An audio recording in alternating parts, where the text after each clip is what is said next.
Hi అండి, అందరికీ నమస్తే. Welcome to Bhavitha cooking channel. ఈరోజు వీడియోలో వచ్చేసి బ్రెడ్ చీజ్ శాండ్విచ్ని ఎలా తయారు చేసుకోవాలో చూపిస్తున్నానండి. చాలా అంటే చాలా ఈజీగా తయారు చేసుకోవచ్చు. ఇలా చాలా తక్కువ టైంలోనే మార్నింగ్ బ్రేక్ఫాస్ట్గా అయినా ఈవినింగ్ స్నాక్లా అయినా సరే ఈ రెసిపీని అయితే తయారు చేసుకోవచ్చు అండి. చాలా రుచిగా ఉంటుంది. చాలా తక్కువ టైంలో కూడా తయారు చేసుకోవచ్చు.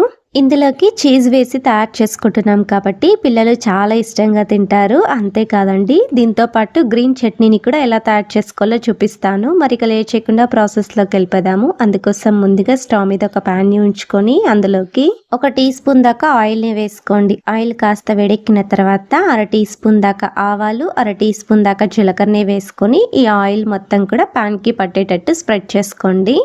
ఇందులోకి 1/2 టీ స్పూన్ దాకా మినప్పప్పు, 1/2 టీ స్పూన్ దాకా శనగపప్పును, 2 ఎండుమిర్చిని చిన్న ముక్కలుగా కట్ చేసి వేసుకోండి.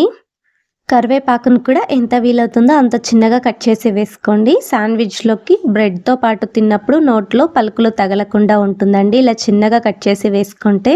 అంతేకాదు, ఆయిల్ని కూడా చాలా తక్కువగా వేసి తయారు చేసుకుంటున్నాం కాబట్టి హెల్త్ కూడా చాలా మంచిదండి. ఈ పోపు కాస్త ఫ్రై అయిన తర్వాత ఎంత వీలవుతుందో అంత చిన్నగా కట్ చేసి పెట్టుకున్న ఉల్లిపాయ ముక్కల్ని వేసుకోండి. ఈ ఉల్లిపాయ ముక్కలు అనేవి వేగేంత వరకు మంటను మీడియం ఫ్లేమ్లో పెట్టుకొని ఇలా కలుపుకుంటూ వేయించుకోండి. ఈ ఉల్లిపాయ ముక్కలు అనేవి వేగేంత వరకు ఇలా మధ్య మధ్యలో కలుపుతూ వేయించుకున్న తర్వాత ఇప్పుడు ఇందులోకి చిన్నగా కట్ చేసి పెట్టుకున్న టమోటో ముక్కల్ని కూడా వేసుకోండి. నేనైతే ఇక్కడ ఒక మీడియం సైజ్ టమోటోని ఎంత వీలవుతుందో అంత చిన్నగా కట్ చేసి వేసుకున్నాను. ఇవి కాస్త వేగిన తర్వాత ఇప్పుడు ఇందులోకి 1 కప్పు దాకా క్యారెట్ తురుమును వేసుకోండి.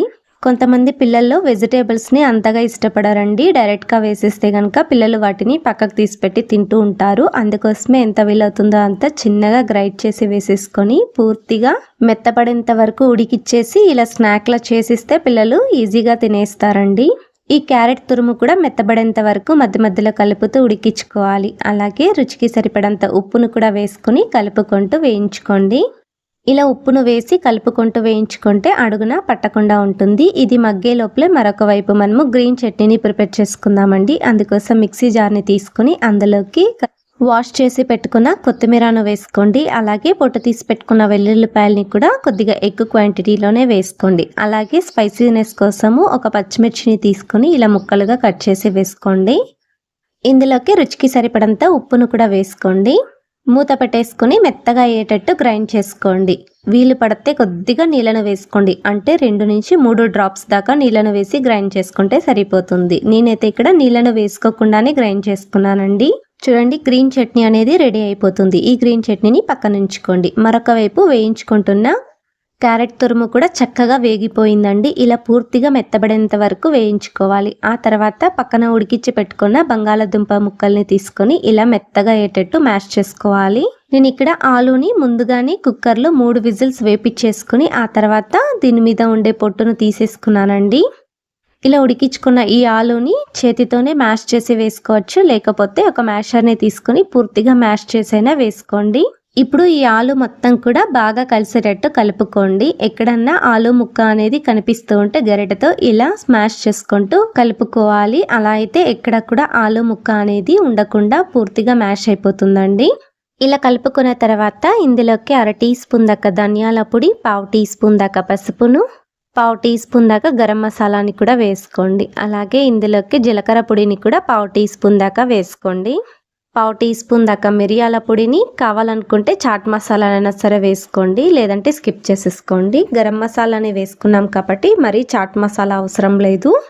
మంటను లో ఫ్లేమ్లోనే పెట్టుకొని ఈ స్పైసెస్ అన్నీ కూడా బాగా ఆలుకి పట్టేటట్టు ఇలా కలుపుకోండి. ఇలా కలుపుకున్న తర్వాత ఇప్పుడు ఫైనల్గా చిన్నగా కట్ చేసి పెట్టుకున్న కొత్తిమీరను కూడా వేసేసుకొని ఒకసారి బాగా కలపండి.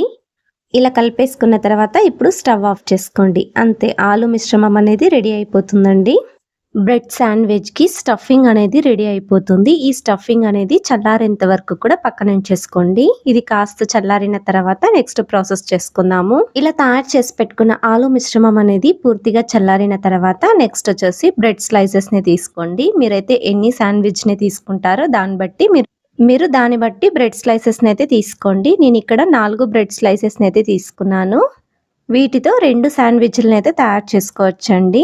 ముందుగా ఇలా తయారు చేసి పెట్టుకున్న గ్రీన్ చట్నీని అయితే ముందుగా బ్రెడ్కి అప్లై చేసుకోవాలి. నేను ఇక్కడ గ్రీన్ చట్నీని 2 బ్రెడ్ స్లైసెస్ మీద ఇలా గ్రీన్ చట్నీని అయితే అప్లై చేసుకుంటున్నాను. ఇలా ముందుగా గ్రీన్ చట్నీని 2 బ్రెడ్ స్లైసెస్ మీద అప్లై చేసుకున్న తర్వాత నెక్స్ట్ మిగతా 2 బ్రెడ్ స్లైసెస్ మీద టమాటో కెచప్‌ని అప్లై చేసుకోండి. టమాటో కెచప్ ప్లేస్‌లో మీరు కావాలనుకుంటే రెడ్ చట్నీ పేస్ట్ ఉంటే గనక దానినైనా సరే అప్లై చేసుకోవచ్చండి.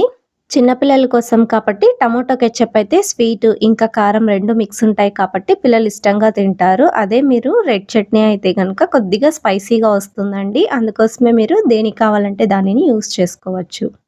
ఇలా ముందుగా బ్రెడ్ స్లైసెస్‌కి టమాటో కెచప్ రెండిటికి అలాగే మిగతా రెండిటికి గ్రీన్ చట్నీని అయితే అప్లై చేసి రెడీగా పెట్టుకోండి. ఇప్పుడు ఇందులోకే ముందుగా మనము తయారు చేసి పెట్టుకున్న ఆలు మిశ్రమాన్ని ప్లేస్ చేసుకోండి. బ్రెడ్ స్లైసెస్‌కి చుట్టూ కూడా ఆలు మిశ్రమం అనేది అప్లై చేసుకునేట్టుగా మనం స్ప్రెడ్ చేసుకోవాలి.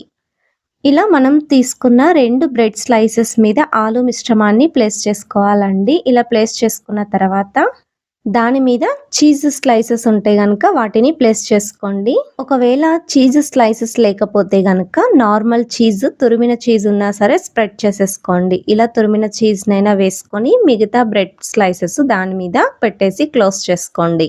ఇలా బ్రెడ్ పీసెస్‌కి అయితే స్టఫింగ్ పెట్టేసి శాండ్విచ్‌కి ప్రిపేర్ చేసేసుకొని అయితే ఎన్ని శాండ్విచ్‌లు చేసుకోవాలనుకున్నారో దాన్ని బట్టి ప్రిపేర్ చేసేసి అయితే రెడీగా పక్కన ఉంచేసుకోవాలండి. ఇలా తయారు చేసి పెట్టుకున్న వీటిని ఇప్పుడు టోస్ట్ చేసుకోవాలి. దానికోసం స్టవ్ మీద దోస ప్యాన్‌ని గానీ, లేదా ఏదన్నా ఒక నాన్ స్టిక్ ప్యాన్‌ని గానీ ఉంచేసుకొని ముందుగా అందులోకి 2 టీ స్పూన్ల దాకా నెయ్యిని వేసుకోండి. నెయ్యి పూర్తిగా కరిగిన తర్వాత మనం తయారు చేసి పెట్టుకున్న స్టఫింగ్ చేసి పెట్టుకున్న బ్రెడ్ స్లైసెస్‌ని పెట్టేసుకొని ఇలా నేను చూపిస్తున్న విధంగా నెయ్యి మొత్తం బ్రెడ్‌కి పీల్చుకునేటట్టు ఇలా స్ప్రెడ్ చేసుకోవాలి ప్యాన్ మీద. ఇలా నెయ్యి మొత్తం కూడా బాగా బ్రెడ్‌కి పట్టేటట్టు ఇలా ప్యాన్ చుట్టూ కూడా తిప్పుకుంటూ బ్రెడ్ నెయ్యిని పీల్చుకునేటట్టు కాల్చుకోవాలండి. ఇలా నెయ్యిని పీల్చుకుంటే గనక క్రిస్పీగా వస్తుంది బ్రెడ్ పీస్ అనేది. అలాగే టేస్ట్ కూడా చాలా బాగుంటుందండి. మీరు నెయ్యి ప్లేస్‌లో కావాలనుకుంటే బటర్‌నైనా పైన అప్లై చేసి డైరెక్ట్‌గా పెనం మీద పెట్టేసి కాల్చుకోవచ్చు. లేకపోతే ఇలా నెయ్యిని వేసైనా సరే బ్రెడ్‌ని 2 వైపులా కూడా ఎర్రగా అయ్యేటట్టు కాల్చుకోవచ్చు. మంటను మీడియం ఫ్లేమ్‌లో పెట్టుకొని బ్రెడ్ అనేది కాస్త క్రిస్పీగా ఎర్రగా అయ్యేటట్టు కాల్చుకున్న తర్వాత మరొక వైపుకి టర్న్ చేసుకొని మరొక వైపు కూడా క్రిస్పీగా ఎర్రగా అయ్యేటట్టు కాల్చుకోవాలి.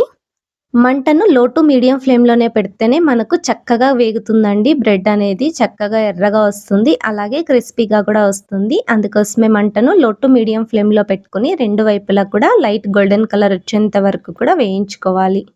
ఇలా బ్రెడ్‌ని లో టు మీడియం ఫ్లేమ్‌లో ఎర్రగా అయ్యేటట్టు కాల్చుకున్న తర్వాత ఈ బ్రెడ్ స్లైసెస్‌ని ఇప్పుడు పక్కకు తీసుకోండి.